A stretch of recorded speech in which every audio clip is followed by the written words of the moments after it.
They call it faith because in the face of darkness, you can see that brighter future. A faith that our best days lay ahead of us. But is it worth the fight? Do I have the courage? Is it worth the sacrifice? America has been worth it every single time. Florida Governor Ron DeSantis' wife, Casey, launched her husband's 2024 presidential bid with the video that you just watched. Her Twitter post on Tuesday night, the night before DeSantis is expected to announce, included the caption, "America is worth the fight every single time." Wow, brave words, brave words. Now, DeSantis is expected to make the announcement through a Twitter Spaces event alongside Elon Musk. The discussion will be moderated by David Sachs, who happens to be a close business advisor to Musk. And Trump has, of course, already tried to hijack DeSantis' announcement by viciously insulting him, which is one of the only entertaining developments in this unrelentingly hellish news cycle. Resorting to his nicknames of Ron DeSantis and Rob DeSanctimonious, Trump repeated his usual talking points for the Florida governor, saying he desperately needs a personality transplant and calling him a disloyal person and a despicable or disciple of horrible rhino Paul Ryan. Does anyone even remember Paul Ryan anymore? Like, I love that Trump is still obsessed with Paul Ryan, but nonetheless, Trump also turned to one of his favorite jabs and took credit for DeSantis's political success. Look, Rob DeSanctimonious came to me asking for help, Trump wrote. He was losing badly by 31 points to popular Agriculture Commissioner Adam Putnam. Yeah. Let's just pause for a second. Popular Agriculture Commissioner Adam Putnam? I mean, everyone was talking about Adam. Anyway, he was getting ready to drop, Trump continues, drop out of the race, ran a terrible campaign. Ron told me he had one last chance, my support and endorsement, which Putnam and everyone else wanted also. I gave it to Ron, and the race was over. In one day, he went from losing badly to winning by a lot. With 3 large Trump rallies, he won the general election in an upset. Disloyal, because Trump is obsessed with the fact that Ron DeSantis would dare to run in a primary against him after Trump, to be fair to him, did help him win governor of Florida. But this is how politics works, big guy. But let's continue with more of the insults. Before I get to the next post from Trump, I should note, this is exactly what I think Trump should do if he wants to defeat DeSantis in messaging. And this is the message that he had in a subsequent Truth Social post. I think that he's probably gonna lean into this a lot more as the primaries heat up.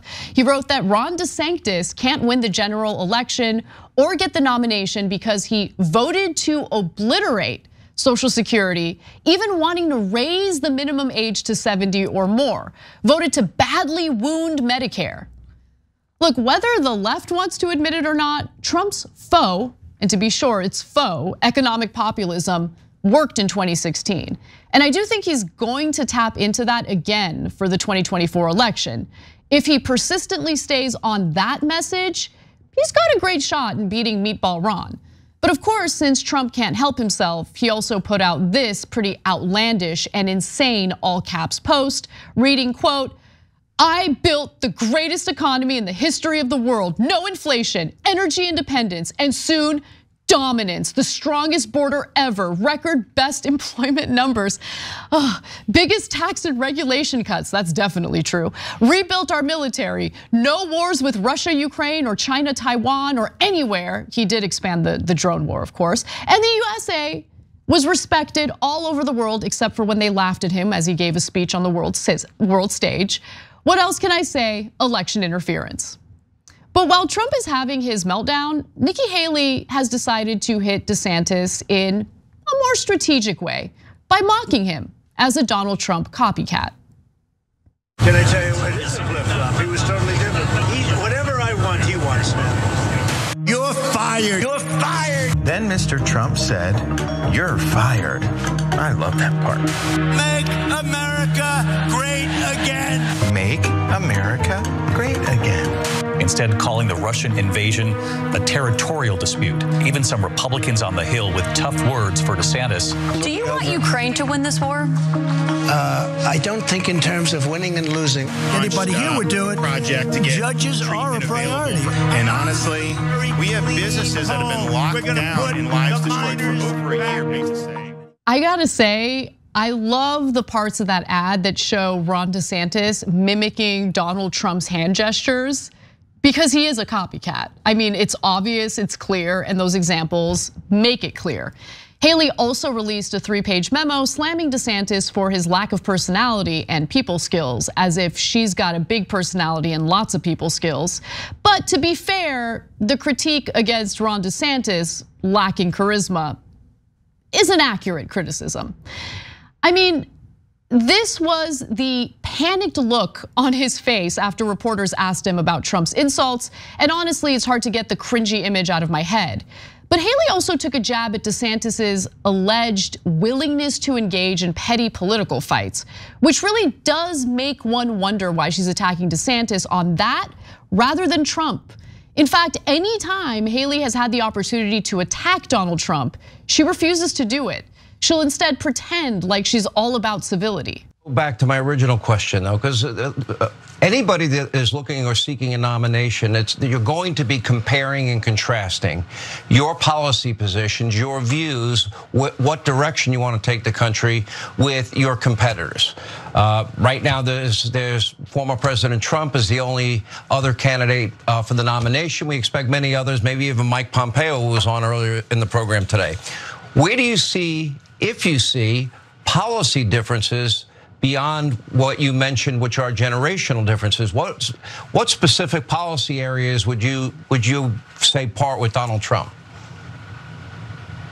What I am saying is I don't kick sideways, I'm kicking forward. Joe Biden is the president. He's the one I'm running against. And what I'm saying is you don't have to be 80 years old to be president.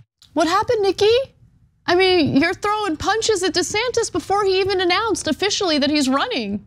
I thought that you kick sideways, or not sideways, you kick forward. I mean, it's really interesting. Now, maybe Haley knows she's a long shot presidential candidate, and she's banking on Trump winning again and possibly handing her another cabinet position. Maybe she's holding out hope for VP. Maybe she, like all other GOP losers who sucked up to Trump only to get burned later, has a death wish. I don't know. What I do know is that all of these Republican candidates, whether it be Trump, DeSantis, or Haley, stand for politics that exacerbate the challenges America is already facing. They all love to distract the American people with culture wars that pit us against one another. And as soon as we're distracted with that, they dole out goodies for their corporate donors. One of the only things that Trump accomplished during his time as president was tax cuts for the rich and an expanded drone war abroad. Nikki Haley has been a longtime darling of the private defense industry. The idea of Haley as commander-in-chief as more government officials beat anti-China war drums is concerning to say the least. And as we all know, Meatball Ron has been particularly vicious and censorious in the state of Florida. He has paved the way for hatred toward educators. He has created a situation in which we're now seeing books being banned. We have abortion bans in Florida. And there are, of course, other authoritarian big government laws in the state of Florida, all as he boasts about being a warrior for freedom. But look, the silver lining here is that we get to watch them fight. And I sure as hell will continue to enjoy that. There isn't really much else in the news to enjoy anyway. Thanks for watching The Young Turks, really appreciate it. Another way to show support is through YouTube memberships. You'll get to interact with us more. There's live chat emojis, badges. You've got emojis of me, Anna, John, JR. So those are super fun. But you also get playback of our exclusive member-only shows and specials right after they air. So all of that, all you gotta do is click that join button right underneath the video. Thank you.